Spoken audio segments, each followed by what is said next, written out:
Hey, how's it going everybody? It's Tanner here and welcome to a new Ninjago video here on the channel. In today's video, I'm going to be giving my final overall thoughts on the island in its entirety. We're going to be talking about the entire season in this video, and as such, I do need to give a couple of quick disclaimers. For one, this video will contain my own opinions. You don't have to agree with them, you don't have to accept them. These are just my own thoughts, these are not objective facts. For another thing, this video will contain spoilers. If you have not seen season 14, The Island, just yet, I highly recommend you check it out and then come back and watch this video, because we will be talking about some spoiler-filled stuff that I want to, cover and discuss in this video. So keep that in mind as we continue. I wanted to go ahead and give an overall, final verdict on this season, because I've already done individual episode reviews for each, episode in season 14, and if you haven't seen those yet, I highly recommend it. If you want to hear my more in-depth thoughts on each individual episode, those are all up on the channel. You can go ahead and check those out when you want. But in terms of this video, as I said, I want to give my final thoughts on this season. There's been a lot of community reception towards this season, belonging to both the positive and negative categories, so I want to go ahead and give my 2 cents on that. And I'm going to start by saying that the island itself is not the worst thing that I've seen from Ninjago. I feel like some folks are kind of taking this too seriously or too far, whatever the right term is that you want to use for that. I don't think it's as bad as people make it out to be. Now, like I just said, opinions will be had by different people. Everybody has their own opinions, and if you don't like the island, that's totally fine. I just don't think it's one of the worst things about Ninjago. I don't think it's one of the worst things that Ninjago has ever put out. Now, a big problem with this season right off the bat is the runtime, and that is something that I want to acknowledge right here and mention. The runtime is very short when you compare it to other Ninjago stories, 44 minutes in total. Each episode is 11 minutes long, and there are 4 episodes in total, but I do feel like the island has a lot going for it though. Definitely not in terms of runtime, but how does that affect the plot? Is the plot compromised by this short runtime? Personally, I don't think so. The island itself is not trying to do anything major. It's a very small, self-contained story that honestly doesn't really, set up all that much or do all that much to the overall story of Ninjago. No one dies, no one is, taken out of the story. It's just fine, It's a small, self-contained story over on a far corner of Ninjago's map that we haven't seen yet before, and it's just a cute little side story. Now, granted, whether or not this can be considered a season is still up for debate. I know some people call it season 14. I do, for the sake of simplicity, but even if it is a season, this is just a small little season. Think of it as like a part 1 to the 2021 storyline. Now, in terms of what part 2 is going to look like, we'll have to wait until the summer to see season 15, which is supposedly going to be part 2 to this, so there will be more revolving this story. Season 14 does kind of set up something else at the end that will lead into season 15, but it's not anything major. It's still considered part 1, part 2 though, all things considered. I do consider the island to be part 1 of a major story,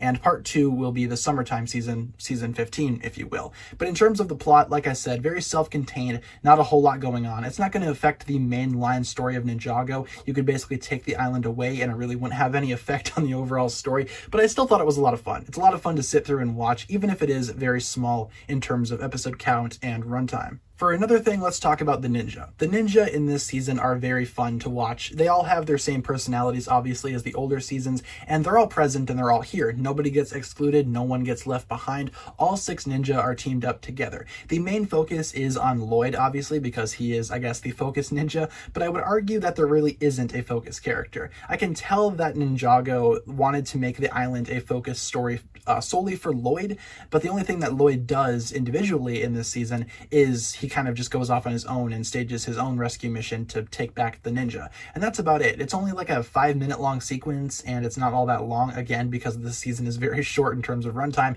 but I never really felt like the season was solely focused on Lloyd. If anything, it just kind of felt like a group season, if anything, but I know that Lego and Ninjago are very much pushing this Lloyd-focused narrative, so I suppose it's a Lloyd season, but realistically, I don't really think it's anybody's season. I think everybody does good stuff here. Again, with the increase in animation, I feel like this is actually something that works a lot better for the ninja. All of the ninja's attacks and elemental powers look fantastic. Because of the excellent animation going on at Wild Brain Studios, the animation is just simply gorgeous throughout this entire season. The lighting is fantastic, the animation is tremendous, and that definitely works well with the ninja's attacks. There are several moments in the island that I had to rewind and pause just to admire the visuals, because it really is something special here. The ninja do a great job in this season, like I said. The voice work is all tremendous. Unfortunately, this is one of the last last performances that we will see from Kirby Morrow, because again, he unfortunately passed away last year, but we will still be seeing him in season 15, so this isn't his last performance, but still seeing Cole on screen with that same voice that we've known for years,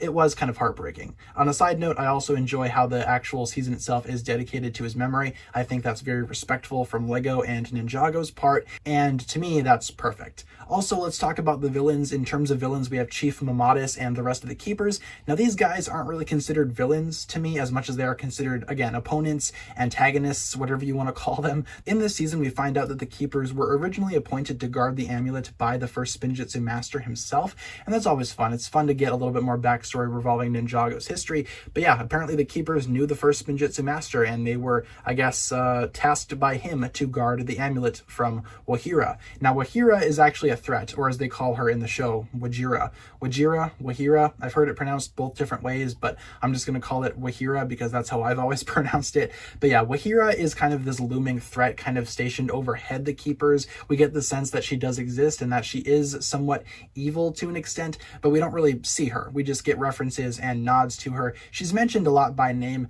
but I imagine we will see more of her in the summertime season. In terms of other villains, we have Clutch Powers, who's kind of a jerk for no reason. He's not so much a villain as much as he is just, yeah, a jerk, arrogant, whatever you want to call him. But a real bad guy here, Ronin, wasn't expecting him to make a comeback. You can find out a little more of my thoughts about Ronin in this season in my episode 4 review, but Ronin was not a good addition. That's one of my biggest issues with the season itself.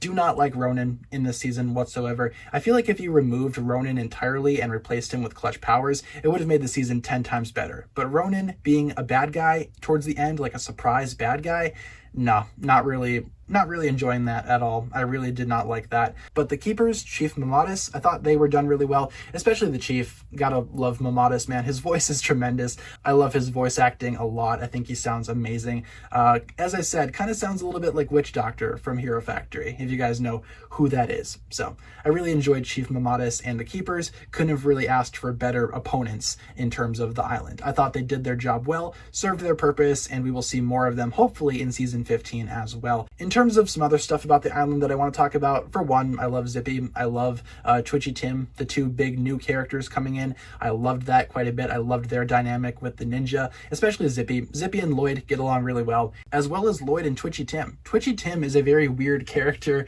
He's one of those side characters that I imagine we probably won't see again, but were just introduced for one season. I thought he was super cool. I hope that we see him again later on, because a lot of these Wild Brain side characters are really good, but we don't really see them after the season wraps up. So I hope that Twitchy Tim will come back at some point. Please, fingers crossed for Twitchy Tim's return. I thought he was handled really well in this season as well. In terms of some other issues or some other problems, I can't really say a whole lot that I haven't already said in my individual episode reviews. So if you want to hear a little bit more of my specific complaints or specific things that I thought were super good, check out the individual reviews. Otherwise, to summarize my thoughts on Ninjago the Island, I thought that it was very good, very experimental, but also very surprisingly good. It wasn't as bad as I expected it to be. It definitely could have been worse. I will say it definitely could have been a lot worse, but it also could have been a lot better. To me, the island kind of falls in the middle of Ninjago seasons, where it's not great, but at the same time, it's not awful. It just kind of exists. And that's pretty much all I can say about it. Pretty much in the same boat as something like Ninjago Hands of Time, where, you know, it's not great, but it's also not downright terrible. It's not like it's a Day of the Departed, you know, in terms of being downright terrible, but it's also not like a Sons of Garmadon in terms of being extremely good. You get what I'm saying? It's kind of like in the middle. It's a very average season, a very average Ninjago story with everything that you would expect to find from Ninjago, but nothing super surprising. All the same Ninjago characteristics are there in terms of characters, world building, animation, voice work, everything like that is here and present, but it's not surprising. It's definitely not anything new, and this season could have taken a lot more risks, and maybe it would have paid off a lot more, but I imagine Ninjago saving a lot of those risks for season 15, which looks crazy. So I can't wait to see that and how they do Ninjago a little differently. Otherwise, that'll pretty much wrap it up for my thoughts on the island. I'll probably do a couple of other videos talking about various aspects of the island storyline. In case you guys want to see that, leave a comment down below talking about what you would like to see me talk about on the channel. Anything that I missed in my reviews or even this video, let me know down below. Otherwise, that'll pretty much wrap it up up for my overall thoughts on the island. Once again, not a great season, but also not a downright terrible one. Leave all your thoughts down below in the comments as well regarding the island. What did you think about it, and where would it rank among the seasons for you? For me, I'm not going to give an exact ranking just yet. I kind of want to wait a little while before I rank it amongst the others. But like I said, it's very much like a Hands of Time, where it's just an average season to me. But like I said, leave all your thoughts down below in the comments, and that'll pretty much do it for my thoughts in this video. Thank you so much for watching. If you enjoyed, feel free to like, comment, subscribe, do all that fun stuff, and check out the links down below in the description for my other forms of social media. As always, big shout out goes out to my Patreon supporters, including once again the marvelous Jan. Thank you guys so much for watching this video. Once again, my name is TannerFishies, and with that I bid you farewell.